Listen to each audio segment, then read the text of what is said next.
এই পৃথিবীতে যারা কোরআনে কারিম ভালোবাসে, কোরআনের বিধান যারা জীবনের পরতে পরতে গ্রহণ করেছে, করতে চাই, সমাজ দেশ জাতির মাঝে যারা কোরআনে কারিমের এই প্রতিচ্ছবি পৌঁছাতে চায়, কোরআনের ছায়া যারা মানুষের ভিতরে কায়েম করতে চায়, আল্লাহ রাব্বুল আলামিন বলেন ওই মানুষগুলি হচ্ছে জাতির শ্রেষ্ঠ সন্তান, ওই মানুষগুলি সমাজের সবচেয়ে ভদ্রলোক, ওই মানুষগুলি হচ্ছে আমার কাছে সবচেয়ে প্রিয় মানুষ। কোরআনে কারিম দিয়ে আল্লাহ পাক আমাদেরকে বললেন, দুনিয়ার মানুষেরা শোনো, কোরআনের পথে একজন পথক কিংবা কোরআনের পথের একজন পথিককে আমি কতটা ভালোবাসি আমরা কিছুই জানি না। কোরআনে কারিম দিয়ে আল্লাহ বললেন, وَإِذَا قُرِئَ الْقُرْآنُ فَاسْتَمِعُوا لَهُ وَأَنصِتُوا لَكُمْ لَعَلَّكُمْ تُرْحَمُونَ। জোরে বলেন আল্লাহু আকবার। আল্লাহ রাব্বুল আলামিন বলেন, কোরআন নিয়ে যেখানে গবেষণা করা হয়, কোরআনের ক্লাস যেখানে শুরু হয়, কোরআন নিয়ে যেখানে সেমিনার হয়, সিম্পোজিয়াম হয়ে থাকে, আল্লাহ রাব্বুল আলামিনের বক্তব্য সেখানে যারা আসলো বসলো, কোরআনের কথাগুলো শোনা শ্রবণ করা শুরু করলো, কেউ কাউকে ডিস্টার্ব করলো না, যেই জায়গাটুকু পেল সেখানেই বসে গেল কোরআনের প্রতি ভালোবাসা প্রদর্শন করার জন্য। কোরআনের প্রতি শ্রদ্ধা রেখে সেখানেই তারা বসলো, কোরআনকে সম্মান করলো। আল্লাহ রাব্বুল আলামিন আরশে আজিম থেকে ফেরেশতাদেরকে ডেকে বলেন, বিলজানি অঞ্চলের মানুষগুলো কি কোনোদিন আমাকে দেখেছে? ফেরেশতারা বলে না। আমার সাথে সরাসরি কোনো কথা হয়েছে কি? ফেরেশতারা বলে আল্লাহ সেটাও হয় না। তোমার কালামে রব্বানি থেকে নবী রাসূল আলাইহিস সালাম, নবী রাসূল পৃথিবীতে যা বলেছেন সেই কথাগুলি তারা শ্রবণ করেছেন, মনোযোগ দিয়ে শুনছেন, কিয়ামত পর্যন্ত শুনবেন এমন কিছু মানুষ থাকবে। আল্লাহ বলেন, তোরা সাক্ষ্য থেকে যা, যারা আমার কোরআনকে শ্রদ্ধা করলো, আমার কোরআনকে যারা ভালোবাসলো, কোরআনের প্রতি যারা ভালোবাসা প্রদর্শন করলো, ওই মানুষগুলির উপরে আসমানে আজিম থেকে আমি আল্লাহ বিন্দু বিন্দু আকারে রহমতের চাদর বিছিয়ে দিলাম। জোরে বলেন সুবহানাল্লাহ। আমি আল্লাহ পাক ওই মানুষগুলিকে সবচেয়ে বেশি ভালোবাসতে চাই, সমাজের ভিতরে শ্রেষ্ঠ মানুষ হিসাবে তাদেরকে ঘোষণা করতে চাই। সুবহানাল্লাহ। কিন্তু আশ্চর্য বিষয় হলো সত্য, সেই কোরআন কারিমের ইন্তেজাম যেখানে হয় সেখানে মানুষ আসতে চায় না। এত প্রচার প্রসার, মাইক লাইট, মানুষের মাধ্যম দিয়ে দাওয়াত দেওয়া, মানুষের কানে কানে দাওয়াত পৌঁছানো, ইত্যাদি ইত্যাদি অনেক কিছু করবার পর, দীর্ঘ একটি প্রচার প্রসার হওয়ার পর কোরআনের সেই সেমিনারে মানুষদেরকে ডেকে ডেকে আনা যায় না। এ জাতির কপাল পুড়ে গেছে যারা কোরআনের শিক্ষা বোঝে না।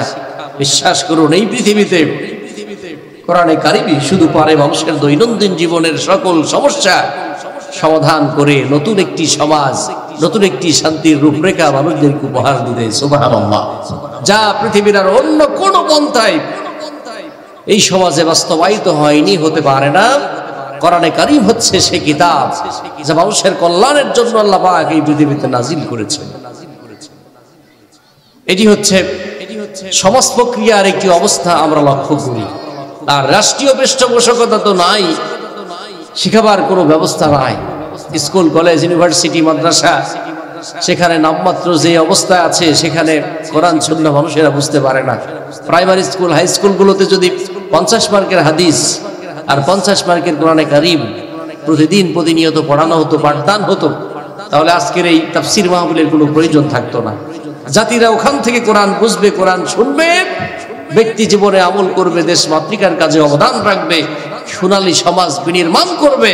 জমিন থেকে আল্লাহ পাকের রহমত বরকত দিয়ে এ দেশ হবে জান্নাতের টুকরা। চিৎকার দিয়ে বলেন সুবহানাল্লাহ। কিন্তু আমরা আশ্চর্য হয়েছি, সেইটা না করে কোরআনে কারিমের শিক্ষা দেওয়া হচ্ছে 5 জন 10 জন স্টুডেন্টকে, তাদেরকে ধরে মিডিয়ার সামনে প্রচার করে। 10 জন জঙ্গি গ্রেফতার করা হয়েছে জিহাদি বই সহ। আছে না নাই ভাইরা? এই তো কয়েকদিন আগের কথা। যাদের হাতে আছে কলম, পকেটে আছে সুগন্ধি আতরের বদল, আর কোরআনের ছোট্ট ছোট্ট জিলদ কপি এই মানুষগুলিকে ধরে নিয়ে গ্রেফতার করে অত্যাচার করে রিমান্ডে নিয়ে ক্রসফায়ার দিয়ে ফাঁসি দিয়ে মানুষের সামনে সন্ত্রাসী প্রমাণ করতে যারা চেয়েছেন, সেই মানুষগুলির সঠিক শিক্ষা আল্লাহ রাব্বুল আলামিন যেমন দিয়েছেন, জাতির সামনে তাদের নিকৃষ্ট চরিত্র প্রকাশ করে দিয়েছেন। কথা বলেন ঠিক কিনা? প্রিয় ভাইরা, এদেশের মানুষের উপরে জুলুম, নির্যাতন, নিষ্পেষণ যেভাবে করা হয়েছে, আলেম ওলামাদের উপরে যে জুলুম করা হয়েছে, বাইতুল মুকাররম মসজিদ থেকে আলেমদেরকে ধরে ধাক্কা দিয়ে বের করা হয়েছে, জুতো তুলে মসজিদের মধ্যে জুতো পায়ে ওঠা হয়েছে, মুসল্লিদের দাড়ি টেনে পোশাক ছিঁড়ে বের করা হয়েছে। আল্লাহ রাব্বুল আলামিন এই জমিন থেকে ওই জালেমগুলিকে পিটিয়ে, জালেমগুলিকে লাঞ্ছিত করে, রক্তাক্ত করে জনতার সামনে তাদের আসল উদ্দেশ্য প্রকাশ করে দিয়েছেন। কথা বলেন ঠিক কিনা? প্রিয় ভাইরা, কোরআনের সাথে যারা বেয়াদবি করে, যুগে যুগে কালে কালে পৃথিবীতে কেউ মুক্তি পায় নাই, কেউ নিস্তার পায় নাই। আল্লাহ পাক জমিনে তাৎক্ষণিক ফয়সালা দিয়েছেন, আর মৃত্যুর পরে অনন্ত অনাদিকালের জন্য রয়েছে জাহান্নাম। সেই জাহান্নাম থেকে আমরা বাঁচতে চাই। জোরে বলেন ঠিক কিনা? আল্লাহ রাব্বুল আলামিন বলেন, এই কোরআনে কারীম হচ্ছে মানুষের শান্তির জন্য, মুক্তির জন্য আমি আল্লাহ পাক দিয়েছি।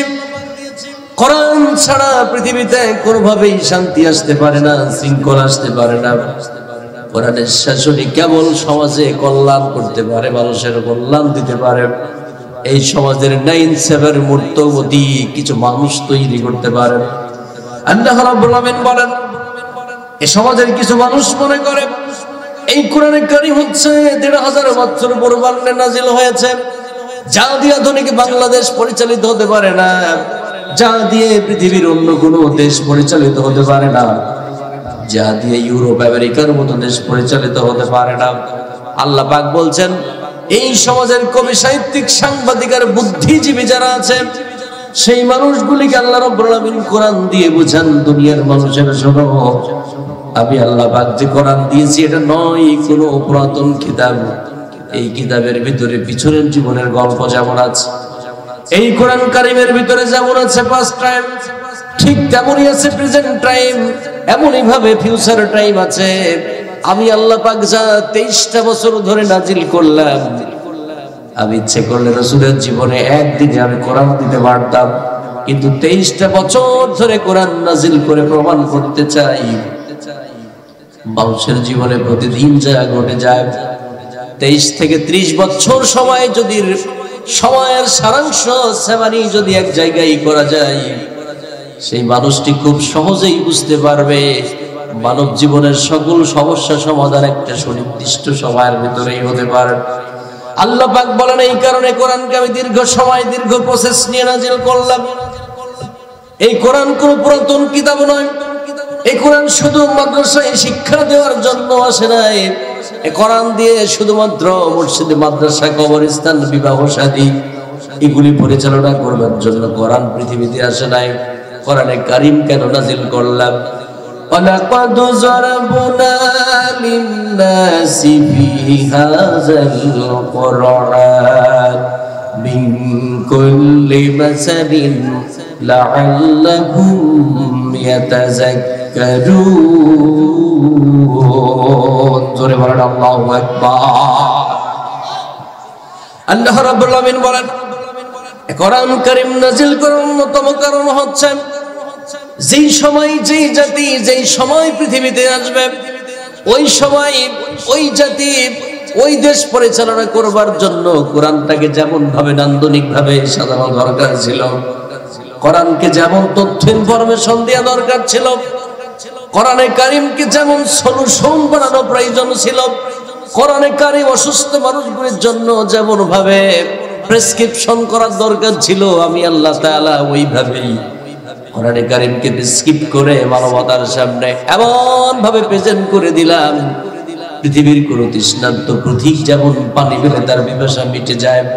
সংসারে অশান্তি, পরিবারে শান্তি নাই, সমাজের শান্তি নাই, দেশের ভিতরে শান্তি নাই, চতুর্দিকে দাও দাও করে অশান্তির দাবানল যখন জ্বলে, তাম পৃথিবীর মানুষেরা যখন অশান্তির ভিতরে জ্বলে পড়ে যায়, কোরআনে কারীম সেই সময় হাতছানি দিয়ে রাখে বাংলার মানুষেরা, ফিরে আসো এই কোরআনের কাছে। এই কোরআন তোমাদের জন্য এমন একটি মুক্তির মোহনা খুলে রেখেছেন, যার কাছে তোমরা এসে যদি অবগাহন করতে পারো, আমি আল্লাহর কিতাব চ্যালেঞ্জ করে দিলাম, তোমাদের জীবনে কোনো সমস্যা কোনো দিনের জন্য থাকবে না। চিল্লায় বলেন সুবহানাল্লাহ, লা ইলাহা ইল্লাল্লাহ, জোরে লা গরম পানি চেয়েছি, লা ইলাহা ইল্লাল্লাহ, জোরে লা ইলাহা ইল্লাল্লাহ, লা ইলাহা ইল্লাল্লাহ মুহাম্মাদুর রাসূলুল্লাহ সাল্লাল্লাহু আলাইহি ওয়াসাল্লাম। কষ্ট হচ্ছে নাকি আপনাদের? সুপ্রিয় ভাইরা, আসুন আপনাদের খেদমতে কোরআন কারীম সূরা আল বাকারা, কোরআনের বিশাল একটি বড় সূরা। এই বড় সূরা থেকে আমি ছোট মানুষ ছোট্ট একটি জায়গা আপনাদের জন্য চুজ করেছি, তেলাওয়াত করেছি। সূরা আল বাকারার 8 নম্বর আয়াতে কারিমা তেলাওয়াত আপনারা শুনেছেন। সরল অনুবাদ হলো, আল্লাহ রাব্বুল আলামিন বলেন, মানুষের মধ্য হতে কিছু মানুষ বলেন, সমগ্র মানুষের মধ্য হতে কিছু মানুষ একথা বলেন, আমরা আল্লাহর প্রতি বিশ্বাস এনেছি, রাসূলকে আমরা বিশ্বাস করি, পরকালীন জীবনের প্রতি আমাদের বিশ্বাস আছে, আমরা মুসলমান, একথা তারা দাবি করে। আল্লাহ অবাক করে দিয়ে রাসূলকে বলছেন, রাসূল ওই মানুষগুলি যা বলেছে মিথ্যে কথা বলেছে, ওমা হুম বিমুমিনিন, তারা তাদের দাবিতে একটিও সত্যবাদী নয়, যা বলেছে সব মিথ্যে কথা বলেছে, ওরা কেউ প্রকৃত মুমিন নয়। এ কথাকার সবাই একটু আওয়াজ দিয়ে বলেন না, এ কথাকার, এ কথা হচ্ছে আল্লাহর। আমরা বলছি আমরা হচ্ছে মুসলিম, আমরা বলছি আমরা হলো প্রকৃত মুসলমান, আমরা বলছি আমরা হলো আল্লাহর পথের পথিক, কিন্তু আল্লাহ পাক বলছেন তোমার এই দাবি মিথ্যে, তোমার কথা বিশ্বাস করি না, তুমি যা বলেছো সবগুলি অসত্য বলেছো। এখন বলেন কথা ঠিক হবে আমাদেরটা নাকি আল্লাহরটা? সবাই বললেন না, কথা ঠিক হবে কারটা? আল্লাহরটা। আল্লাহ বলছেন, রাসূল আপনার আশেপাশে এমন কিছু মানুষ আছে যারা ইসলামের লেবাস পরে আপনার পাশে আছে, কিন্তু ওই মানুষগুলি যা বলে একটিও কিন্তু সঠিক কথা বলে না। যারা বলে ভুল কথা বলে, ওদের হৃদয়ের ভিতরে যা আছে বাহিরে আছে ভিন্ন কিছু, বাহিরে আছে মুসলমানের লেবাস পরে, ভিতরে আছে নেফাকি, ভিতরে আছে ময়লা, ভিতরে আছে আবর্জনা, যা দিয়ে আল্লাহ পাকের এই জমিনে কোনো কাজ হতে পারে না। প্রিয় ভাইরা, বলুন তো এই শত সমস্যার ভিড়ে মানুষ যা দাবি করে ওইটা সঠিক নাকি আল্লাহরটা সঠিক? আল্লাহরটা সঠিক। আল্লাহ বলছেন, রাসূল আপনি যদি এই মানুষগুলিকে চিনতে আপনি ভুল করেন, তাহলে কিন্তু অবশ্যই ইসলামের ক্ষতি তারা করবে। সেইখানে আপনি তাদেরকে নিয়ে একটি সোনালী সমাজ আপনি কায়েম করতে পারবেন না। গরম বেশি হচ্ছে। প্রিয় ভাইরা, আল্লাহ পাক রাসূলকে রিসালাতের দায়িত্ব দিলেন সমাজের ভিতরে। রাসূল এসে দাওয়াতি কাজ শুরু করলেন। লক্ষ্য করুন আমার দিকে, কথাগুলো খুব গুরুত্বপূর্ণ, হৃদয় দিয়ে শুনতে হবে এবং বুঝতে হবে, তাহলে একটি সিদ্ধান্ত নিয়ে আপনি বাসায় যেতে পারবেন। বাজারে সবাই যায়, পণ্য কিনে আনে, কিন্তু সঠিক পণ্য, মানসম্মত পণ্য কয়জন কিনে আনতে পারে, এটাই হচ্ছে বিবেচ্য বিষয়। কোরআনের ক্লাসে বসে কেউ 80 নম্বর নিয়ে বাসায় চলে যায়, কেউ 33 নম্বর নিয়ে যায়, কেউ ফেল করে। কথা ঠিক কিনা? সুতরাং আপনারা যারা এখানে আসছেন, মাথায় রাখতে হবে যে কোরআনের এই ক্লাসে আসছি, কথাগুলি শুনবো, বুঝবো, যেন সেই অনুপাতে আমল করতে পারি। আর ওই সমস্যা যদি আমার ভিতরে থাকে, ওই জায়গায় থেকে আমাদের বের হওয়ার দরকার আছে না নাই? ওই রোগ যদি আপনার ভিতরে থাকে, আমার ভিতরে থাকে, কাল কিয়ামতের মাঠে আল্লাহ পাকের কাছে আমরা কিছুই পাবো না। রাসূলকে বললেন, রাসূল আপনি যে রিসালাতের দায়িত্ব আপনি পেয়েছেন সেটা আপনি প্রচার করুন, প্রকাশ করুন, সমাজের ভিতরে কে প্রকৃত মুসলিম আর কে মুসলমান নয় এটা অবশ্যই স্পষ্ট হয়ে যাবে। রাসূল আবার কাজ শুরু করলেন। মক্কার মানুষগুলি চরম বিরোধিতা শুরু করলো। মুহাম্মদ তুমি আল আমিন ছিলে, আর সাদিক ছিলে, সমাজের ভিতরে তুমি ভালো ভালো কথা বলেছো, কিন্তু হঠাৎ করে তোমার কি হলো? তুমি আমাদের লাত, মানাত, উজ্জাকে অপমান করে নতুন একটি স্লোগান দিচ্ছ, লা ইলাহা ইল্লাল্লাহ। পৃথিবীতে উপাস্য বলে, পৃথিবীতে মালিক বলে, পৃথিবীতে বিধাতা বলে, আল্লাহ বলে কেউ নাই, ইল্লাল্লাহ। এমন একজন সৃষ্টিকর্তা আছেন যিনি গোটা জাহান নিয়ন্ত্রণ করেন, সার্বভৌমত্ব ক্ষমতার মালিক বলে একজন আছেন, তিনি হচ্ছেন আল্লাহ। চিৎকার দিয়ে বলেন সুবহানাল্লাহ। মক্কার মানুষগুলি কথাগুলি শুনলেন, বুঝলেন, আর বুঝার কারণে রাসূলের সাথে বিরোধিতা শুরু হয়ে গেল আমাদের সমাজে, আমাদের দেশের ভিতরে। এই কালিমাকে কেউ শুধুমাত্র আমরা হালকা জিকিরের উপকরণ বানিয়েছি, কেউ বানিয়েছি মাসে একদিন জিকির করব, কেউ কালিমা দিয়ে আমরা সকাল থেকে সন্ধ্যা পর্যন্ত ভিক্ষে করি, কেউ এই কালিমা দিয়ে আমরা 4000, 5000 কিংবা 10,000, 1 লক্ষ পর্যন্ত পড়ে মানুষ মারা যাওয়ার পরে 7 দিন পরে তার বাসায় গিয়ে ডাল ভাত খেয়ে আসে। কষ্ট পাচ্ছেন নাকি আপনারা? প্রিয় ভাইরা, এভাবে আমরা সমাজে কালিমা যারা আমরা বুঝেছি, তাদের সাথে কালিমার যারা দুশ্মন আছে, কালিমা যারা বোঝেন নাই, তাদের কোনো সমস্যা নাই। তার একটি কথাও কোনোদিন আপনাকে বলবে না, কোনোদিন বলবে না তুমি যেই কাজটি করো সেই কাজ এই সমাজের ভিতরে আর করতে পারবে না। কিন্তু মক্কার মানুষগুলি বুঝে ফেলল, আল্লাহ রাসূল বিশ্ব নবী এমন একটি স্লোগান, এমন একটি দর্শন আমাদের সমাজে দিতে চান, এমন একটি দর্শন সমাজে প্রচার করতে চান। সেই দর্শনের ভিতরে লুকিয়ে আছে, সেই দর্শনের ভিতরে লুকিয়ে আছে এমন একজন সৃষ্টিকর্তার উলুহিয়াত, এমন একজন মহারবের ক্ষমতা, যার ইচ্ছাই পৃথিবী চলতে পারে, যার ইচ্ছার বাইরে যা কিছু করব সবগুলি হবে মিথ্যা, যার ইচ্ছার বিরুদ্ধে যা কিছু আমরা করব সবগুলির জন্য আল্লাহ পাকের কাছে জবাব দিতে হবে। ওই দর্শন বিশ্বাস করলে আমার ইচ্ছে মতো করে জীবন চালাতে পারবো না, ওই দর্শন বিশ্বাস করলে আমার ইচ্ছে মতো করে সমাজ পরিচালনা করতে পারবো না। ওই দর্শন যদি আমি বিশ্বাস করি, সমাজের ভিতরে চুরি ডাকাতি, ছিনতাই, বদমাইশি, রাহাজানি, খুন খারাপি, হত্যা, গুম এগুলি একটিও করতে পারবো না। যখন তারা বুঝে ফেলল, ওই সময় সঙ্গে সঙ্গে বিশ্ব নবীর সাথে বিরোধিতা শুধুই করলো না, চূড়ান্ত বিরোধিতা শুরু করলেন। কালিমা যেই লোকটি বললেন, সেই লোকটির উপরে জুলুম নির্যাতনের নিষ্পেষণ সমানভাবে করতে লাগলেন। জোরে জোরে বলেন নাউজুবিল্লাহ। মারামারি কিন্তু সম্পদ নিয়ে নয়, ক্ষমতা নিয়ে নয়, মারামারি ছোট্ট একটি কারণ তারা বুঝে ফেলেছেন যে কালিমার কথা রাসূল বলছেন, যে স্লোগান এই দেশের ভিতরে তিনি প্রচার করেছেন, যে স্লোগান তিনি প্রচার করছেন, স্লোগান দিয়ে মুহাম্মদ বলতে চান তোমাদের ইচ্ছে সমাজ চলতে পারে না। এই সমাজ যিনি সৃষ্টি করেছেন, এই দেশ মাতৃকা যিনি তৈরি করে দিয়েছেন, সে আল্লাহ রাব্বুল আলামিন। তার একটি দর্শন আছে, তার একটি লক্ষ্য আছে, তার একটি টার্গেট আছে। তিনি বিশ্ব নবীর মধ্য দিয়ে সেটাই সমাজে বাস্তবায়ন করতে চান। ওটা যদি আমরা মেনে নেই, আমাদের মতো করে সমাজ, দেশ, জাতিকে পরিচালিত করতে পারবো না। লাল নীল বোতল আমরা রাত্রে বেলায় খেতে পারবো না, জনগণের সম্পদ চুরি করে বিদেশে বাড়ি করতে পারবো না। এইটা মানতে যখনই আমাদের কষ্ট হয়, তখনই কোরআন কারীমকে আমরা জঙ্গি কিতাব বানাই। কথা বলেন ঠিক কিনা? প্রিয় ভাইরা, মক্কার ভিতরে সেম ব্যাপারটি ঘটে গেল। ইতিহাস একই ধারায় প্রবাহিত হয়, এর কোনো ভিন্ন ধারা নয়, এর কোনো ভিন্ন ধারা নেই।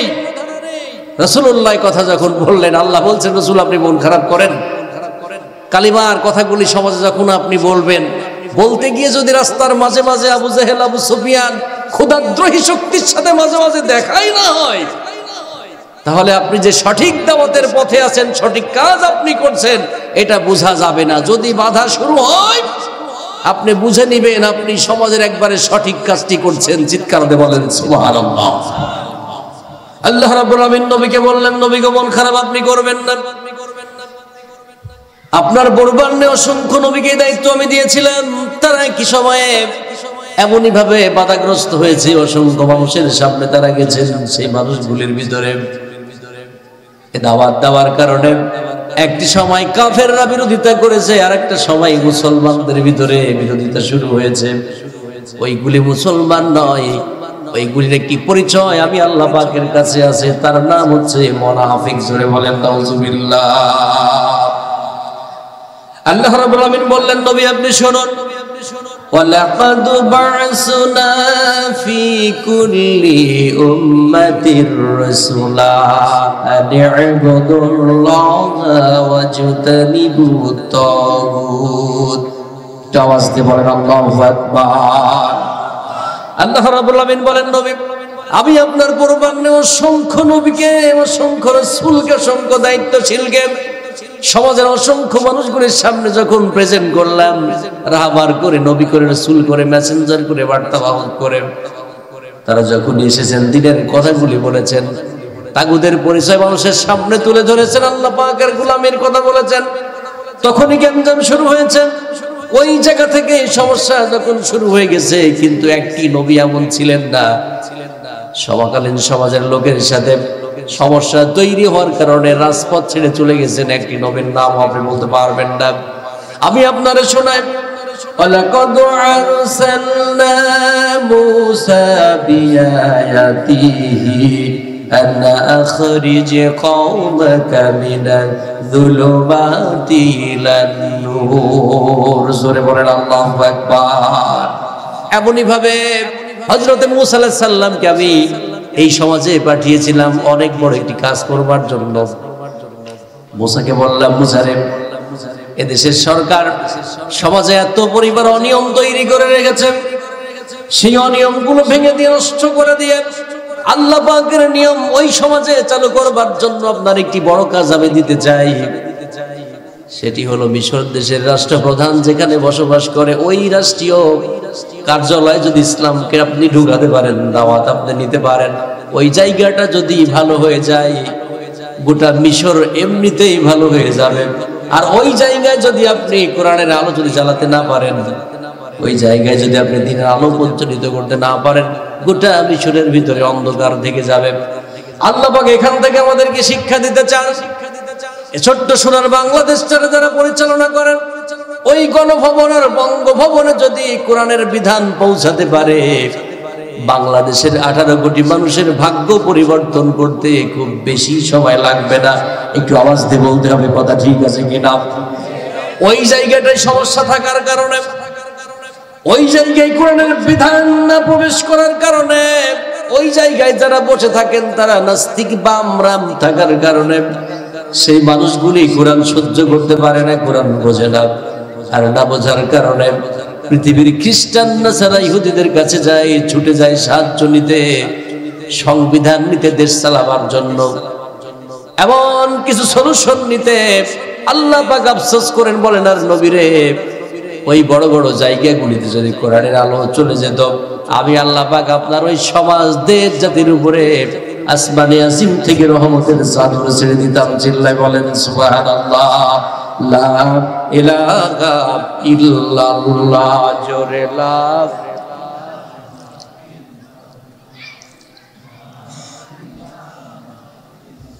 সুবহানাল্লাহ আলহামদুলিল্লাহ লা ইলাহা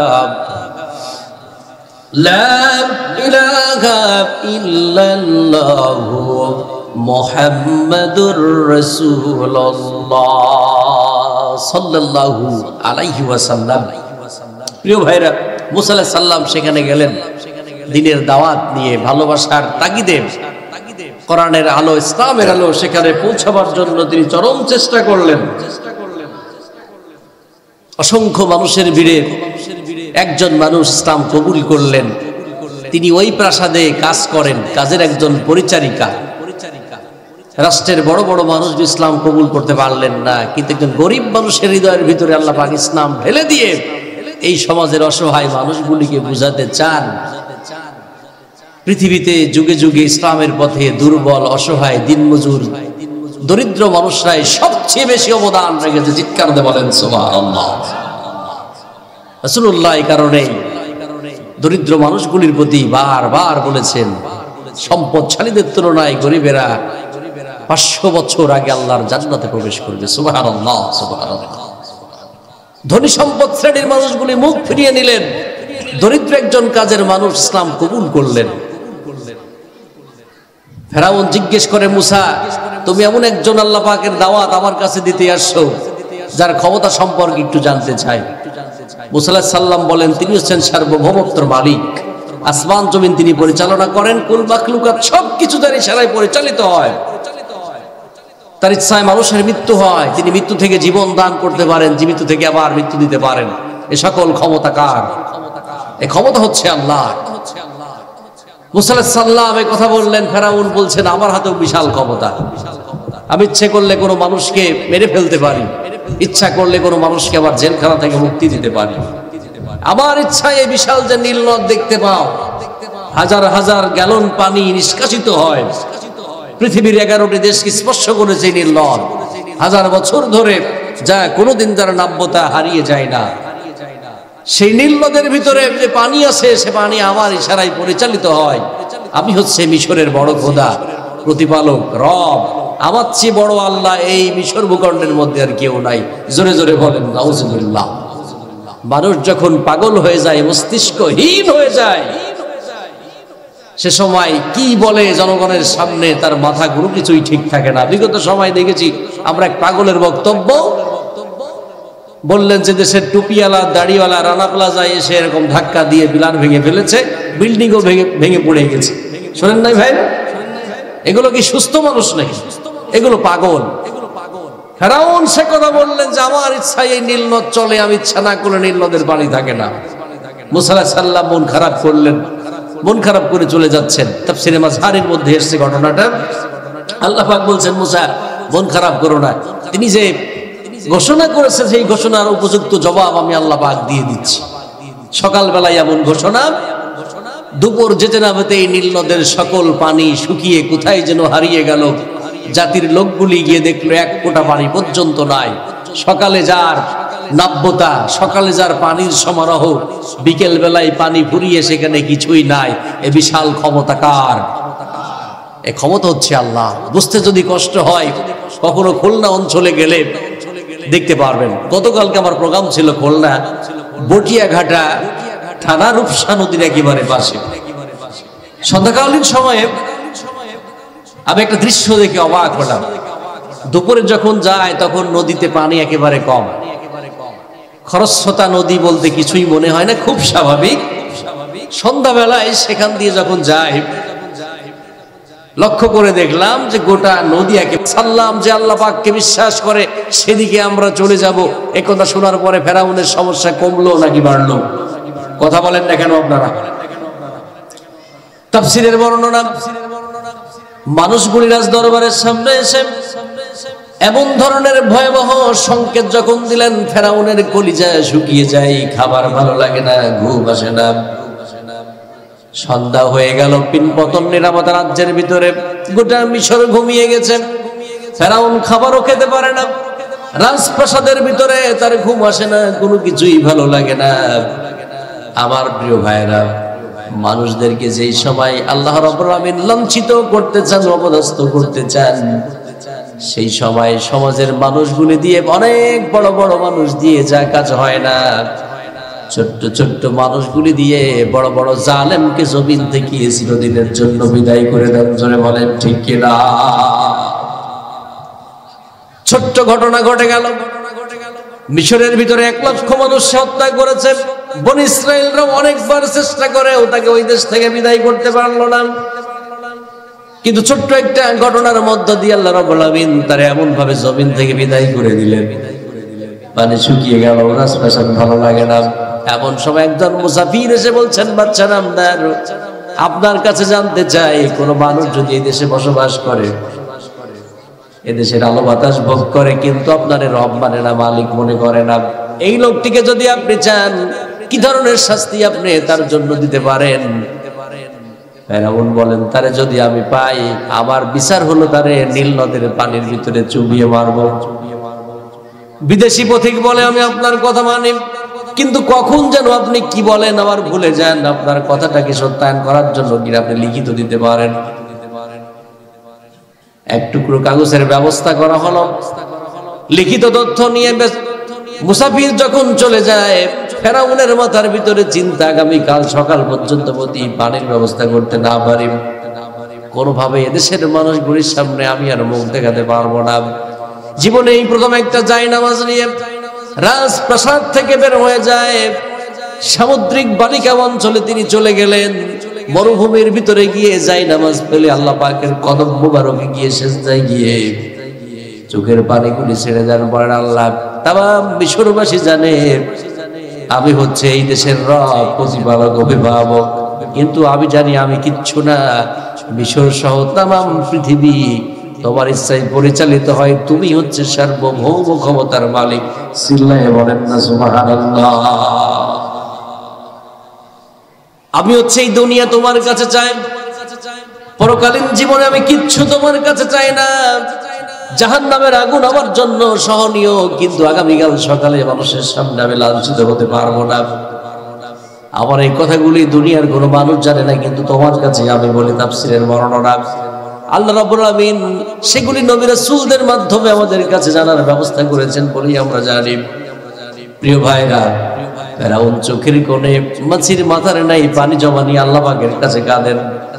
বালুকা বালায় বালুকা রাশিতে সেজদায় পড়ে আছেন, কানের ভিতরে পানির গর্জন শুনতে পায়। জমিন থেকে মাথা উঁচু করে লক্ষ্য করে দেখে ভর দুপুরে শুকিয়ে যাওয়া নীল নদের মুখে পানি বলতে কিছুই ছিল না। আল্লাহ রাব্বুল আমিনের কদম মোবারকে গিয়ে ক্ষমা ইস্তেগফার যখন নাকি পড়েছেন, সঙ্গে সঙ্গে আল্লাহ রাব্বুল আমিন এই কাফেরের দোয়া কবুল করে কাফেরের ইস্তেগফারকে ক্ষমা করে দিয়ে শুকিয়ে যাওয়া নীল নদের বুকে বর্ষার পানির নাই প্লাবন দিয়ে আল্লাহ রাব্বুল আমিন নদীর নাব্যতা আবার ফিরিয়ে দিয়েছেন। চিল্লায় বলেন না সুবহানাল্লাহ। আল্লাহ পাক দেখতে চাইলেন যে এই লোকটি কি করতে চায়। এই নিয়ামত পাওয়ার পর সকালবেলা রাজ্যের লোকদেরকে তিনি আবার ডাকলেন। ডাকার পরে বলছেন, দেশবাসী তোমরা তো দেখলে আমি বলেছিলাম অনেক ক্ষমতা আমার আছে, আমার ইচ্ছায় দেশ পরিচালিত হয়, আমি না চাইলে দেশের মানুষ সুস্থ থাকতে পারে না। আমি চেয়েছি বলেই নীল নদের পানি শুকিয়ে দিলাম বিকেলে, আবার চেয়েছি বলেই রাতের ভিতরে নীল নদের মুখে পানির ব্যবস্থা করলাম। এখন তোমরা বলো আমি তোমাদের বড় রব কিনা? মুসা আলাইহিস সালাম আল্লাহ পাককে বলছেন, রব্বুল আলামিন তোমার কৃতজ্ঞতা শুকরিয়া এই লোকটি আদায় না করে আবার সে এ দাবি করে। আল্লাহ পাক মুসা আলাইহিস সালাম শয়তানদের সামনে মুখোশ উন্মোচন করলেন। ফেরাউনের মতো মুনাফিক, ফেরাউনের মতো দুশ্চরিত্র, ফেরাউনের মতো ধোঁকাবাজ মিশরের ভিতরে আর কেউ নাই। এই ধোঁকাবাজি তো শুধু ফেরাউনই ওই সময় করেছিল, এমন লোক তো আমাদের সমাজে কোথাও নাই। আছে নাকি? আমাদের সমাজ, দেশ, জাতি, মুসলমানদের ভিতরে এই কপটতা, ভণ্ডামি, ধোঁকামি, মুনাফিকি এখনো আছে না নাই? আছে মানে কি? এমন ভাবে আছে। বাংলাদেশের মুসলমানদের এখন প্রধান রোগই হচ্ছে এই নেফাক। বাংলাদেশের মুসলমানদের প্রধান সমস্যাই হচ্ছে এই মুনাফিকি।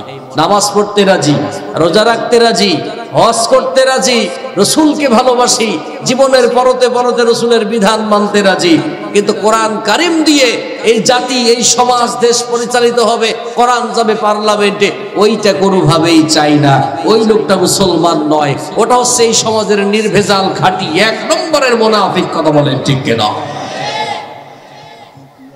আপনি কিসের ভালোবাসা, কিসের আশিকে রাসূল, আর কিসের আপনি তাহাজ্জুদ গুজারি, আর কিসে আপনি নামাজ কালাম পড়ে কপালে আপনি নামাজের সেজদার চিহ্ন রেখেছেন? এগুলি ভণ্ডামি ছাড়া কিচ্ছু নয়। কথা বলেন ঠিক কিনা? আল্লাহ পাক বলছেন, নবী গো এই সমাজের ভিতরে আপনি কাজ করুন, কথা বলুন, ইসলামের পক্ষে আপনি কথা বলতে গিয়ে আপনি কোনো সময় ভয় পাবেন না। আমি আল্লাহ পাক আপনাদের সাহায্য করব, দিনের পথে আপনি আছেন। রাসূলুল্লাহ কথা শুরু করলেন। সমাজের অসংখ্য মানুষের ভিড়ে কিছু মানুষ ইসলাম কবুল করল, কিছু মানুষ ইসলাম কবুল করলেন। তার মধ্যে অন্যতম হযরত জাফর রাদিয়াল্লাহু তাআলা আনহু ইসলাম কবুল করার কারণে খাব্বাব খুবাইবদের উপরে এত বেশি জুলুম নির্যাতন শুরু হলো যে এই মানুষগুলি মক্কার ভিতরে কোনো পালাবার মতো কোনো পথ নাই, যাওয়ার মতো কোনো জায়গা নাই। কত জুলুম নির্যাতন আর নিষ্পেষণ শুরু হলো। সাহাবারা দৌড়াই গিয়ে বলছেন, ইয়া রাসূলুল্লাহ, ইয়া হাবিবাল্লাহ, ইসলাম কবুল করার কারণে জুলুমের শিকার হলাম, ইসলাম কবুল করার কারণে মাথার উপরে টর্চার সব সময় যেন সন্ত্রাসীরা আমাদেরকে তাড়া করে, কালিমা শুধু বলেছে এই কারণে। আর এই মানুষগুলির সাথে এমন কিছু মানুষ আছেন যাদের হৃদয়ের ভিতরে নেফাক আছে, তারা কোনোদিন কোরআনের সমাজ চায় না। রাসূল আপনি কি আল্লাহ পাকের কাছে দোয়া করবেন আমাদের জন্য, আমাদের জীবন কিভাবেই চলবে? আল্লাহর নবী তাদের জন্য বললেন, সাহাবারা শোনো, মন খারাপ করো না, তোমাদের পূর্বান্নে অসংখ্য মানুষ ইসলাম কবুল করেছে, সেই মানুষগুলি তোমাদের মতো ধৈর্য হারা হন নাই। ইসলাম কবুল করতে গিয়ে সে মানুষগুলির উপরে অসংখ্যবার জুলুম নির্যাতন আসছে, কিন্তু কোন সময়ের জন্য তারা পথ ছেড়ে পালায় নাই। তারা জীবন দিয়েছেন, রক্তাক্ত হয়েছেন, শহীদ হয়েছেন, কিন্তু কোন সময় বাতিলের কাছে ঈমানটা বিক্রি করেন নাই। চিৎকার দিয়ে বলেন তো সুবহানাল্লাহ। কোরআনে কারীম নাযিল হলো, আল্লাহ পাক রাসূলকে সান্ত্বনা দিলেন, আমাদেরকে শিক্ষা দিলেন, ঈমানদারেরা শোনো, ইসলামের পথে চলতে গিয়ে যদি কখনো নিফাকের সাথে দেখা হয় সেটাকে তোমরা মাইনাস করো, সরায় দাও। আমি আল্লাহ পাক নির্ভেজাল ঈমানদারদের জন্য রেখেছি জান্নাত। জোরে বলেন সুবহানাল্লাহ। আলিফ লাম রা আহসিবান নাসু আইয়াতুরকু আইয়াকুলু আমান্না আইয়াকুলু আমান্না বিল্লাহি ওয়া হুম লা ইফতানুন। জোরে বলেন আল্লাহু আকবার। রাসূল আপনার সাহাবারা কি মনে করে কালিমা পড়ে নিয়েছি এইটা বললে পারে আমি আল্লাহ পাক সব দায়িত্ব শেষ করে দিলাম? না, আমি আল্লাহ পাক সেই মানুষগুলিকে অবশ্যই পরীক্ষা করতে চাই, দেখে নিতে চাই তারা তাদের ঈমানের দাবিতে সঠিক কিনা, তারা তাদের ঈমানের দাবিতে সত্যবাদী কিনা, ওইটা আমি পরখ করতে চাই, দেখতে চাই। রাসূল আপনি সাহাবাজ মাইনদেরকে বলুন, কঠিন পরিস্থিতি যত সামনে আসবে আমি আল্লাহ পাক তাদের প্রতি সাহায্য সহযোগিতা তত বেশি আসমান আজিম থেকে নাজিল করব। চিল্লায়ে বলেন না সুবহানাল্লাহ। সুন্দরবনের পাশে এক ছাগলকে কৃষক বেঁধে দিয়ে আসছে ঘাস খাওয়ানোর জন্য। রয়্যাল বেঙ্গল টাইগার ভিতর থেকে বের হয়ে আসে, মিটিমিটি করে হাসে আর বলে, ছাগল তুই সারা জীবন ছাগলই থেকে গেলি, তোর তো বুদ্ধি নাই, লেখাপড়া করলি না, মাদ্রাসার শিক্ষা নাই, স্কুলের শিক্ষা নাই, তুই ছাগল তো ছাগলই। মানুষ শুনেছে মৃত্যুর আগ দিয়ে বাঁচার জন্য চেষ্টা করে, তুমি কেন তোমার নিজেকে এই বাঘের খাঁচার কাছে তুমি আনলে? আমি বুঝতে পারি না। ছাগলের কোনো ফিলিংস নাই, ছাগল একটানা ঘাস খেয়েই যাচ্ছে, খাবার কাজে তিনি মহা ব্যস্ত। প্রিয় ভাইরা, বাঘের প্রেস্টিজে খুব লেগেছে। আমি এত বক্তব্য করছি, এত কথা বলছি, ছাগল আমার কথাগুলি কেন শুনতে চায় না? ছাগলের খুব কাছাকাছি এসে বলছে, তুমি কি আমার শক্তি সম্পর্কে জানো না? আমি কে, আমার পরিচয় তুমি জানো না? তোমার কি ভয় করে না? ছাগল মাথা ঝাঁকি দেয়, বাঘ আরো মন খারাপ করে। ব্যাপারটা কি? এত ভয় ভীতি দেখায়, তারপরও তার ভিতরে ভয় নাই, একই কাজ করে যায়, এর কি প্রাণের ভয় নাই? ছাগল কথাগুলি শোনার পরে বাঘকে বলছেন, মহারাজ আপনি হতে পারেন সুন্দরবনের পশুরাজ, রয়্যাল বেঙ্গল টাইগার, সব পশুরা আপনারে সম্মান করে, ভয় করে, আপনারা দেখে দূর দিয়ে পালায়, কিন্তু আপনি জানেন না আমি হতে পারি দুর্বল, আমার গায়ে শক্তি এক ফোঁটাও নাই। আমার একজন মালিক আছেন যিনি সকালবেলা আমারে দিয়ে গেছেন, সন্ধ্যাবেলা তিনি আবার নিয়ে যাবেন। সে মালিক যদি বুঝতে পারে যে আপনি এসে আমারে ডিস্টার্ব করছেন, আমারে হত্যা করার জন্য, আমার গতিবিধি লক্ষ্য করার জন্য আপনি আশপাশে ঘোরাফেরা করছেন, এটা যদি আমার মালিক এবং তার সন্তানেরা বোঝে, বাসার থেকে যে পরিমাণ লাঠি ফেলা নিয়ে তারা বের হবে, আমি আশা করি আপনি সুস্থ শরীর নিয়ে জঙ্গলের ভিতরে পালাতে পারবেন না। চিৎকার দিয়ে বলেন সুবহানাল্লাহ। বাঘকে বলে, আপনি জানেন না আমি হতে পারি দুর্বল, আমার গায়ে শক্তি নাই, কিন্তু আমার একজন মালিক আছেন যিনি আমার প্রোটেকশনের ব্যবস্থা করেছেন, আর তুমি হতে পারো রয়্যাল বেঙ্গল টাইগার, তোমার কোনো মালিক নাই। কথা বলেন ঠিক কিনা? প্রিয় ভাইরা, ঈমানদার ব্যক্তি যখন আল্লাহর পথে চলে, আল্লাহর কথা বলে, আল্লাহ রাব্বুল আমিন বলছেন ওই ঈমানদার ব্যক্তির জন্য সাহায্য করা আমার জন্য ফরজে আইন। চিৎকার দিয়ে বলেন সুবহানাল্লাহ। আর বাতিল দেখতে মনে হয় অনেক বড় কিছু, সমাজের ভিতরে এই করবে সেই করবে, মানুষদেরকে শেষ করে দেবে, মানুষের নামে মিথ্যা অপবাদ দিয়ে প্রচার করে কোরআন কারীম থেকে শুরু করে ইসলাম পন্থীদের উপরে শত জনম নির্যাতন যারা করে, আল্লাহ রাব্বুল আলামিন ছোট্ট ছোট্ট মশা দিয়ে তাদেরকে জমিন থেকে বিদায় করবার জন্য যথেষ্ট করে দেয়। কথা বলে ঠিক কিনা? প্রিয় ভাইরা, রাসূলকে বললেন, নবী আপনি মন খারাপ করবেন না, আপনি কাজ করুন। রাসূলের এই দাওয়াত শুনে অসংখ্য মানুষের ভিড়ে কিছু মানুষ তৈরি হলো। তাদের প্রধান হযরতে আবু জাফর রাদিয়াল্লাহু তাআলা আনহু। জুলুম নির্যাতন চরম পরম ভাবে বেড়ে গেল। আল্লাহর নবীকে এই কাজ থেকে বিরত রাখার জন্য ঘৃণিত সিদ্ধান্ত তারা নিয়ে ফেললেন। কাফেরেরা দারুন নাদওয়া পার্লামেন্টে বসে সিদ্ধান্ত নিয়ে ফেললেন, মুহাম্মদকে কবি বললাম মানুষের শুনল না, জাদুকর বললাম পুরো মানুষ দেখতে যায়, রাসূলের বক্তব্য শোনার পর ইসলাম কবুল করে। মুহাম্মদকে আমরা সন্ত্রাস বানালাম, তবু তিনি তার কাজে সফল হলেন। কোন কাজ করে তাকে আমরা সমাজ থেকে বিরত করতে পারলাম না। আসো আসো আসো, জলদি করে আসো।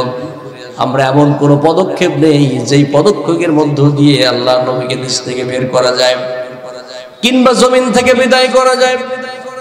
কাফেরদের মধ্যে সবচেয়ে বড় কাফের ওয়ালিদ ইবনে মুগীরা, তিনি বললেন এসব পন্থা একটিও লাভ হবে না, আমার কাছে একটি প্ল্যান আছে, তোমরা যদি মানতে চাও। আমি বলতে চাই সেই প্ল্যানটা হলো আজকে রাতের মধ্যে আমরা মুহাম্মদকে হত্যা করব। 14টা গোত্র থেকে বড় বড় ধরনের 14টা নওজোয়ানকে ডেকে আনো, তরবারি নাও, আজকে রাতের ভিতরে আল্লাহর নবীকে হত্যা করে জমিন থেকে বিদায় করে দেব।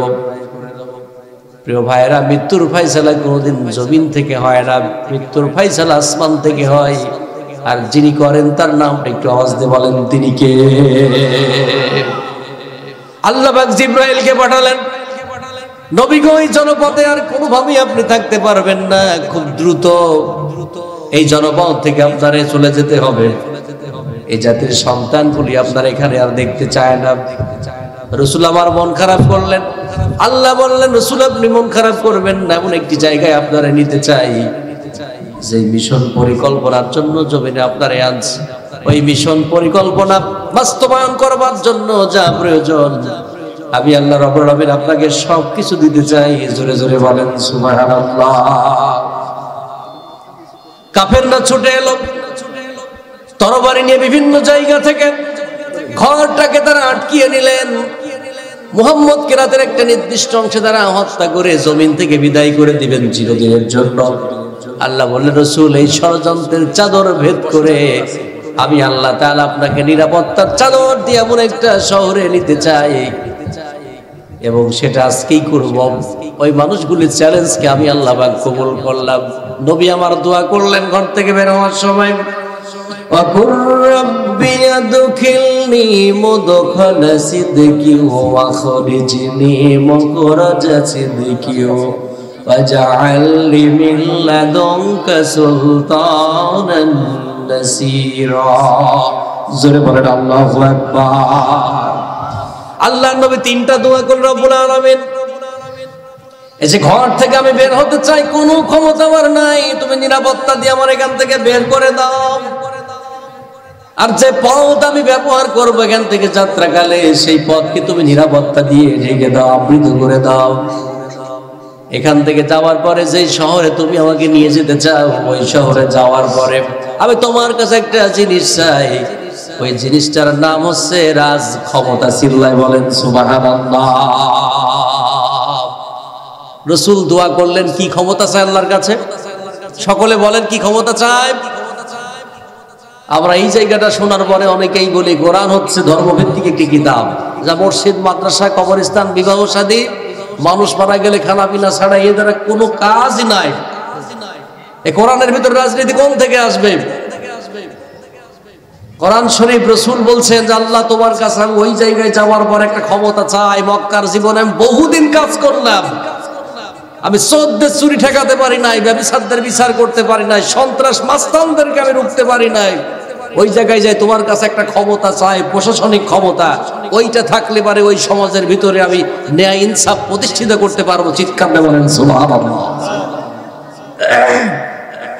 খোকসা বড় মসজিদের সম্মানিত খতিব মহোদয় 10 বছর ধরে নয় 20 বছর যদি খুতবা প্রদান করে, চুরি করলে অপরাধ আল্লাহ পাকের কাছে ওই সম্পদের হিসাব দিতে হবে, জাহান্নামে যেতে হবে।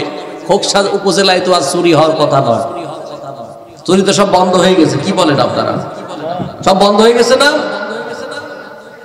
কিন্তু ওসি স্যার যদি একদিন শুধু এসে বলে যে চুরি আজ থেকে যদি হয়, আগামীকাল জোহরের নামাজের পরে প্রকাশ্য ওইটারে ধরে যে হাত দিয়ে করেছে ওই হাত কেটে দেব, 3 দিন পর এই উপজেলায় চুরি কমবে না বাড়বে? কথা বলেন সবাই। চুরি থাকার কথা নয় প্রিয় ভাইরা, এটা হচ্ছে কোরআনের বিধান।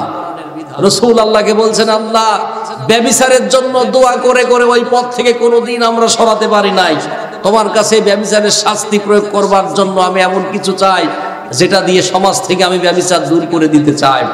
আমার মেয়ে ফাতেমাও যদি চুরি করে, ওই ফাতেমার হাত কাটতে আমি দ্বিধাবোধ করব না, এমন একটি আইন আমি তোমার কাছে চাই।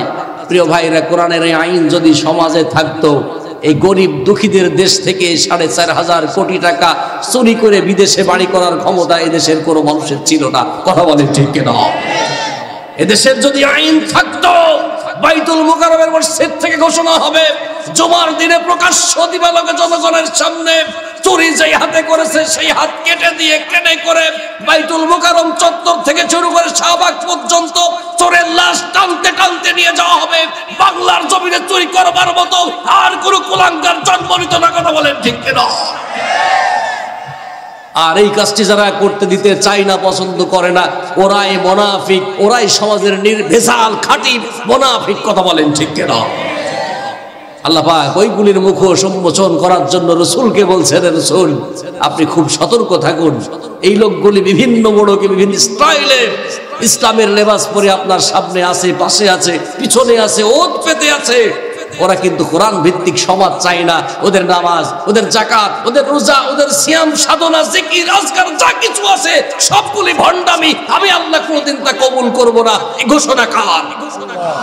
ঘোষণা হচ্ছে আল্লাহ। কষ্ট হচ্ছে নাকি আপনাদের?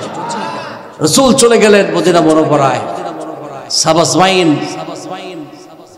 বিপদে পড়লেন। আল্লাহ পাক নিরাপত্তা চাদর দিয়ে ষড়যন্ত্র সকল জাল ছিন্ন ভিন্ন করে দিয়ে, কাফেরদের চোখে ধুলা দিয়ে আল্লাহ পাক নিয়ে গেলেন নিরাপত্তা শহরে। গিয়ে রাসূলকে বললেন, কিয়ামত পর্যন্ত এই দেশ, এই জাতি, এই উম্মাহ, এই শহরকে আমি আল্লাহ পাক নিরাপত্তা শহর বানিয়ে দিলাম আপনার সম্মানার্থে। সুবহানাল্লাহ। আল্লাহ পাক আমাদেরকে শিক্ষা দিতে চায়, ইমানদারেরা তোমরা যদি সেই ইমানের পরিচয় এখনো দিতে পারো, বাতিলদের হামকি ধুমকি, বাতিলদের যেই ভৎসনা লাঞ্ছনা, কত ধরনের প্রযুক্তিগত কত ব্যবহার, কত কৌশল তোমাদের সামনে হত্যা করার জন্য, ইসলামপন্থীদের উপরে জুলুম নির্যাতন করার জন্য যে পরিকল্পনা তারা গ্রহণ করে 2000 এত বছর, এত সাল, ইত্যাদি ইত্যাদি, আমি আল্লাহ পাক তোমাদেরকে জানিয়ে দিলাম আসমান থেকে এমন এক পরিকল্পনা আমি পাঠাই, বাতিলদের ভেঙে তছনছ করে দিয়ে জমিনে শুধু লাঞ্ছিতই আমি করি না, অপদস্থ করে চেয়ার থেকে ঘাড় ধরে নামাই দিই। কথা বলেন ঠিক কিনা? হয়েছেও তাই, হয়েছেও তাই। কত মানুষের উপরে জুলুম। লোকটি বাড়ি ছিল না, মার্ডার মামলার আসামি। তাহাজ্জুদ গুজারি মসজিদের একজন খতিব, তারা ধরে নিয়ে গিয়ে জঙ্গি বানাই দিয়ে মানুষের সামনে প্রমাণ করেছে বড় সন্ত্রাস। আল্লাহ পাক এগুলি কোনোভাবেই কোনো জাতির মাঝে ক্ষমা করেন নাই। কথা বলে ঠিক কিনা? প্রিয় ভাইরা, মক্কার জীবন শেষ করে রাসূলুল্লাহ চলে গেলেন মদিনা মুনাওয়ারায়। সাহাবাদের উপরে প্রচুর জুলুম নির্যাতন শুরু হলো। হযরত জাফর রাদিয়াল্লাহু তাআলা আনহু তার পরিবারের লোকগুলি নিয়ে তিনি হিজরত করলেন আবিসিনিয়ায়। সেখানে যাওয়ার পরে বাদশা নাজ্জাশী তাদেরকে রিসিভ করলেন। খ্রিস্ট ধর্মের অধিকারী বাদশা নাজ্জাশী মুসলমানদের সম্মান করলেন। ওইখানে গিয়ে মুসলমানদের সাথে বিরোধিতা যারা করলো তারা আর কেউ না, জাতির লোক, তারা মুসলমান। তারা গিয়ে বলছেন, বাদশা নাজ্জাশী এরা মক্কা থেকে পালায় আসছে, সেই দেশের ভিতরে বিশৃঙ্খলা করতে চায়। আপনি যদি এই লোকগুলোকে এখানে জায়গা দেন, এদেশের স্বাধীনতা সার্বভৌমত্ব হুমকির মুখে পড়বে। কোনোভাবেই আপনি এই লোকগুলিকে জায়গা দিতে পারেন না। বাদশা নাজ্জাশী বললেন, তোমাদের কথা বিশ্বাস করি না। আমি শুনেছি মক্কার ভিতরে এমন একজন মানুষের আবির্ভাব হয়েছে যিনি জীবনে কখনো মিথ্যে কথা বলেন না, যার জীবনে কখনো ভুলের সংস্পর্শ কোনোদিন ছিল না। নতুন একটি সূর্যোদয় হলো। জাফরকে ডাকলেন, জাফর তুমি এবং তোমার পরিবার বর্গের লোকগুলি জানতে চায় তোমরা নাকি এমন একজন সৃষ্টিকর্তার প্রতি ঈমান এনেছো। হযরত জাফর সিদ্ধান্ত নিলেন রাতের বেলায় তার স্ত্রী আত্মীয় স্বজনদেরকে নিয়ে, যদি আমাদের ঈমানও চলে যায় তবুও মিথ্যে কথা বলবো না, সত্য কথা বাচ্চার সামনে বলবো। রাসূল যা শিখিয়েছেন, আল্লাহর প্রতি আমরা ঈমান এনেছি, সেই ঈমানের ভিতরে কোনো ভেজাল আমরা প্রবেশ করাতে চাই না।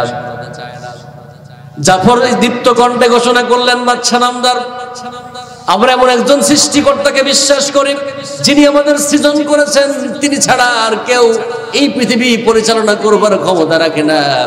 তিনি হচ্ছেন আল্লাহ, তার প্রিয় মানুষ হচ্ছেন রাসূল, তিনি আমাদের নেতা নবী। আমাদের কিতাব হচ্ছে কোরআনে কারীম। আমরা লাত মানাতকে বিশ্বাস করি না। পাথরের মূর্তি কখনো মানুষের কল্যাণ করতে পারে না। সারা জীবন যে অন্ধকারের মধ্যে ছিলাম, সেই অন্ধকার থেকে যিনি সঠিক পথ দেখিয়েছেন তিনি হচ্ছেন বিশ্ব নবী। চিৎকার দিয়ে বলেন সুবহানাল্লাহ। বাদশা নাজ্জাশী কথাগুলি শুনলেন, চোখ দিয়ে প্রচুর পরিমাণ পানি নির্গত হলো। ইতিহাসের বর্ণনা, তিনি জীবনের সবচেয়ে বেশি সময় কেঁদেছিলেন সেই দিনে। কোরআনের সূরা তহার বর্ণনা, তহার তেলাওয়াত শুনলেন আবু জাফরের মুখ থেকে। শোনার পরে তিনি বলছেন, জাফর রে, তোমাদেরকে আমি জানাই, তোমরা যে সত্য নবীর কথা বলেছো, যে আল্লাহ পাকের কথা বলেছো, যে কোরআনের কথাগুলি বলেছো, এই কোরআনে কারীমের ভিতরে কোনো সন্দেহ সংশয় আমি দেখতে পাই না। আর যে আল্লাহ পাকের কথা বলেছো, আমি ঈসা আলাইহিস সালামের ধর্মের ভিতরে সে আল্লাহ পাকের কথা শুনেছি। তোমাদের জাতির ভাইগুলি তোমাদের বিরুদ্ধে যা বলে একটিও সঠিক বলে না। আমি বাদশা নাজ্জাশী তোমাদেরকে জানালাম, যতদিন পর্যন্ত ইচ্ছে করে আমার রাজ্যের মধ্যে থাকতে চাও, তোমাদের ধর্ম অবশ্যই সত্য, কোনো সন্দেহ নাই। চিল্লায়ে বলেন সুবহানাল্লাহ। দাও খোদা দাও আমায় আবার ওমর দারাজ দিল, দাও খোদা দাও আমায় আবার ওমর দারাজ দিল। দাওয়ালির মতো বীর সেনানী, দাওয়ালির মতো বীর সেনানী, জাগাতে নিখিল, দাও খোদা দাও আবার আবার ওমর দারাজ দিল। হামজাকে দাও ঘরে ঘরে জীবন দিতে অকাতরে, আবার কাবা ভাঙতে এলে পাঠাও আবাবিল, দাও খোদা দাও আবার আবার ওমর দারাজ দিল। লা ইলাহা ইল্লাল্লাহ, জোরে লা ইলাহা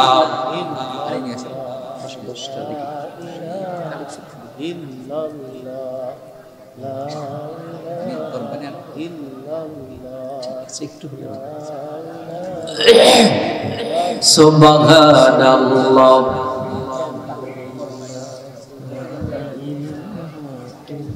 লা ইলাহা ইল্লাল্লাহ মুহাম্মাদুর রাসূলুল্লাহ সাল্লাল্লাহু আলাইহি ওয়াসাল্লাম। হযরত জাফর আবুসিনিয়া থেকে তিনি খুব দ্রুত মদিনা মুনাওয়ারায় চলে গেলেন। যেখানে রাসূল নেই সেখানে তিনি থাকতে পারেন না।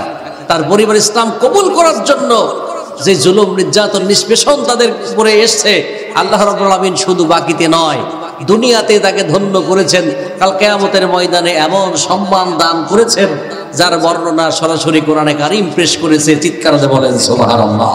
সেই জাফরের সাথে আল্লাহ রাব্বুল আলামিন কি আচরণ করলেন সেই গল্প কি আপনারা শুনতে চান? সকলে শুনতে চান? জাফরকে আল্লাহ রাব্বুল আলামিন কি সম্মান দুনিয়া এবং আখিরাতে দিয়েছেন সেটা কি জানার দরকার আছে না নাই? অবশ্যই সে কথা আমি বলবো। তার পূর্বান্নে আমি আপনাদেরকে বলতে চাই, এই যে এত সুন্দর ব্যবস্থাপনা, খাপড়ে খাপড়ে খাবে মানুষ, তাদের জন্য দোয়া করবে না, কোনো বলে ঠিক কিনা? কিন্তু শহীদের জন্য মানুষ চোখের পানি ফেলবে, দোয়া করবে। তাদের জানা যায় লক্ষ লক্ষ মানুষ হবে, প্রশাসন দিয়ে দলীয় ক্যাডার দিয়ে তাদেরকে ঠেকানো যায় না, গতি রোধ করা যায় না। গায়েবী জানাজায় দাঁড়িয়ে মানুষ চোখের পানি বিসর্জন দেয়। এটাই হচ্ছে শহীদদের সম্মান। ধরে বলেন সুবহানাল্লাহ। জাফরের ছোট্ট মেয়ে এসে বলছেন, ইয়া রাসূলুল্লাহ, ইয়া হাবিবাল্লাহ, আমার পিতার দেহকে যারা রক্তাক্ত করেছে, টুকরো টুকরো করেছে, আপনার আল্লাহ আমার পিতাকে কি সম্মান দিতেছে আপনার কাছে জানতে চায়। রাসূল বলছেন, ও জাফরের মেয়ে ফাতেমা, মন খুলে শুনে নাও, তোমার পিতাকে আল্লাহ রাব্বুল আলামিন যে সম্মান দিয়েছে ওটা দুনিয়ায় ব্যক্ত করার মতো নয়। আল্লাহ রাব্বুল আলামিন তারে আখিরাতে ধন্য করেছেন। ছোট্ট ফাতেমা কাঁদে আর বলে, ইয়া রাসূলুল্লাহ, হাবিবাল্লাহ, রাসূল যদি কোনো মানুষের জন্য দোয়া করে, সেই দোয়া আল্লাহ পাক কোনো সময়ের জন্য ফেরত দেন না, সঙ্গে সঙ্গে মঞ্জুর হয়ে যায়। আমি বিশ্বাস করি আপনি যদি আমার জন্য দোয়া করেন, আমার পিতার কি অবস্থা হয়েছে, আল্লাহ পাক কেমন সম্মান দিয়েছে তা দেখতে পারবো। ছোট্ট ফাতেমা এত বেশি কাঁদে না ছোট বাধা, তিনি ছড়তে চাই না, বুঝতেও চাই না। আল্লাহ রাব্বুল আলামিন তার কাছে হাত তুলে রাসূল দোয়া করলেন, হাত তুলে দোয়া করলেন, আল্লাহ তাআলা ফাতেমার চোখের সামনে থেকে সব পর্দাগুলি সরিয়ে দাও, তার সম্মানীয় পিতাকে দেখতে চাই। কি সম্মান দান করেছে তুমি, কোরআনের বর্ণনা। ফাতেমার চোখের সামনে থেকে সব পর্দাগুলি সরিয়ে নেওয়া হলো। হযরত ফাতেমা লক্ষ্য করে দেখে জান্নাতের ভিতরে হযরত জাফরের শরীর থেকে দুইটা হাত কেটে নেওয়া হয়েছে। আল্লাহ রাব্বুল আলামিন জান্নাতের ভিতরে এই দুইটা হাতের পরিবর্তে দুইটা পাখা দান করেছে। জাফরকে বলে, জাফর রে, দুইটা হাতের বদলে তোমারে দুইটা পাখা দান করলাম, এখন তুমি কি চাও? জাফর বলেন, আল্লাহ তাআলা কিচ্ছু চায় না, নির্ভেজাল ঈমান রেখেছিলাম তোমার প্রতি, মুনাফিকের জীবন থেকে বাঁচার চেষ্টা করেছি সারা জীবন, কোরআন সুন্নাহর বিরুদ্ধে কোনোদিন অবস্থান নেই নাই। আল্লাহ তাআলা দুনিয়ার ভিতরে তুমি যে জীবন দিয়েছো, সেই জীবন আমি তোমার পথে কোরবানি করে আসছি, তোমার কাছে কিচ্ছু চাই না। তুমি যদি চাইতে বলো, একটা চাওয়া তোমার কাছে আমার আছে। আল্লাহ তাআলা দুনিয়ার জীবনে আমি আরেকটা বার যেতে চাই, দুনিয়ার জীবনে আরেকটি বার যেতে চাই। আমার এই ক্ষুদ্র জীবন আমি তোমার পথে আরেকটি বার কোরবানি করে জবাই করে আমি প্রমাণ করে দিতে চাই, আমি জাফর দুনিয়ার জীবনে যতটুকু ছিলাম কোন বাতিলের গোলামি করি নাই, বাতিলের কাছে ঈমান বিক্রি করে নাই। আমার যে নির্ভেজাল ঈমান ছিল সেটা ছিল তোমার জন্য, সেটা ছিল রাসূলের জন্য। আল্লাহ দুনিয়ার জীবনে তুমি আমারে যাওয়ার সুযোগ দান করো। আল্লাহ বলেন, জাফর রে, তোমার কুরবানি, তোমার স্যাক্রিফাইস, তোমার নজরানা, তোমার শাহাদাত আমার কাছে এত বেশি কবুল হয়েছে, দুনিয়ার জীবনে তোমার যাওয়ার কোনো প্রয়োজন নাই। তুমি তোমার রবের জন্য যা করে আসছো, আল্লাহ রাব্বুল আলামিন তোমারে সম্মান দিয়েছেন, দুটো পাখা দিয়েছেন। ফেরেশতাদের সাথে জান্নাতে উড়ে বেড়াও, আর জান্নাতের বৃক্ষ থেকে ফলগুলি সংগ্রহ করো, আর জনমের মতো খাও। চিল্লায় বলেন তো সুবহানাল্লাহ। জাফরের মেয়ে বলে, ইয়া রাসূলুল্লাহ, ইয়া হাবিবাল্লাহ, ওই তো দেখতে পাই আমার পিতার শরীরে আল্লাহ পাক পাখা দান করেছে, ফেরেশতাদের সাথে জান্নাতের ভিতরে উড়ে বেড়ায়। জান্নাতের ডালে আল্লাহ পাক গাছের ডালে পাখি বানাই দিয়েছেন, সেই গাছ থেকে ফলমূল খায়, সংগ্রহ করে। রাসূল, আমার মনটা ভরে গেছে, আমার পিতা ঈমানের যে দৃষ্টান্ত স্থাপন করেছে, আমার মন ভরে গেছে। আল্লাহ পাক ঈমানদার ব্যক্তিদেরকে দুনিয়া আখিরাতে ভাবেই ধন্য করেন। চিৎকার দিয়ে বলেন সুবহানাল্লাহ। মুনাফিক যারা আছেন তাদের জীবনের কোন ইবাদত আল্লাহ পাকের কাছে কবুল হবে না। সারাটা জীবন সিজদায় যদি আপনি পড়ে থাকেন, আপনার জন্য কোনো কিচ্ছু থাকবে না। রাসূলুল্লাহ এমন এক মুনাফিকের জন্য আল্লাহ রাসূল দোয়া করতে যাচ্ছেন। লম্বা ঘটনা, আমি সেদিকে যাব না, সময় আমার শেষ। হযরত ওমর বলেন, পিছন থেকে আমি জামা চেপে ধরলাম। রাসূল বলছেন, ওমর জামা ছাড়ো। আমার আল্লাহ এখন পর্যন্ত আমার নিষেধ করে নাই। রাসূল সেখানে গেলেন, গায়ের জুব্বা খুলে দিয়ে মুনাফিকের শরীরের কাফন বানালেন, মুখের ভিতর থেকে থুতু খুলে ওই লোকটির মুখের ভিতরে প্রবেশ করালেন। লম্বা দোয়া করছেন আল্লাহ পাকের কাছে হাত তুলে। জিবরাইল আমিন চলে আসলেন, এসে বলছেন, ইয়া রাসূলুল্লাহ, ইয়া হাবিবাল্লাহ, হাত আপনি আসমানের দিকে না করে জমিনের দিকে নামিয়ে ফেলুন। আপনার দোয়া যদি লম্বা হতে হতে কিয়ামত পর্যন্ত হয়ে যায়। যেই লোকটির হৃদয়ের ভিতরে রাসূল আছে, যেই লোকটির হৃদয়ের ভিতরে নামাজ আছে, রোজা আছে, হজ যাকাত সব আছে, কিন্তু কোরআনের বিধান দিয়ে সমাজ চলুক এটা সহ্য করে না, পছন্দ করে না, ওটা টাটকা মুনাফিক। আর ওই লোকটির জন্য দোয়া যদি আপনি কিয়ামত পর্যন্ত করেন, আল্লাহ রাব্বুল আলামিন কোনদিন আপনার দোয়া কবুল করবে না। জোরে বলেন নাউজুবিল্লাহ। রাসূলুল্লাহ হাত তুলতে একটু সময় নিতেন না, দোয়া মঞ্জুর। সেই রাসূলকে আল্লাহ বলছেন, রাসূল আপনি দোয়া যদি কিয়ামত পর্যন্ত করেন, এই মুনাফিকের জন্য দোয়া আমি কোনোদিন মঞ্জুর করব না।